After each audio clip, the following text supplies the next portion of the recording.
ছেলেপুলেরা তারাও শুনছি যে স্ট্রোক হয়ে এক্সপায়ার করে গেছে।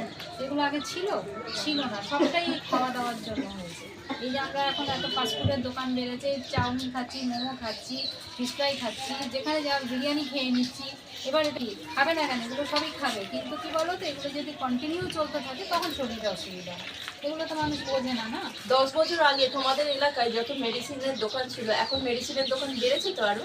10 বছর আগে যা ছিল তার থেকে এখন বেড়েছে তো। ফাস্টফুডের দোকানও দেখবে বেড়েছে না? তাহলে যত আমরা আধুনিক হচ্ছি, আপডেট হচ্ছি, তত আমাদের কি হচ্ছে, ফুড হ্যাবিটগুলো খারাপ হয়ে যাচ্ছে, যার জন্য কিন্তু আমাদের এই সমস্যাগুলো। ঠিক আছে, যার জন্য সমস্যাগুলো। সেই জন্য খাওয়া দাওয়াকে ঠিক করো, সঠিকভাবে জল খাও, এক্সারসাইজ করো, জলটা ঠিক করে খাও, তাহলেই কিন্তু ভালো হয়ে যাবে। ঠিক আছে, স্বাস্থ্য আমাদের হাতে, এটাকে অবহেলা করো না, এটাকেই বেশি করে। প্রেসার নেই তো? প্রেশার তো আমরা চেক করলাম না, তোমার বডি প্যারামিটার চেক করলাম যে তোমার প্রেসার মেন আছে? না না ঠিক আছে, তোমার বডি বিএমআই লেভেল ঠিক আছে, এখন তোমার প্রেশারের কোনো সমস্যা নেই। এখন তোমার বিএমআই লেভেল নরমাল রেঞ্জে আছে।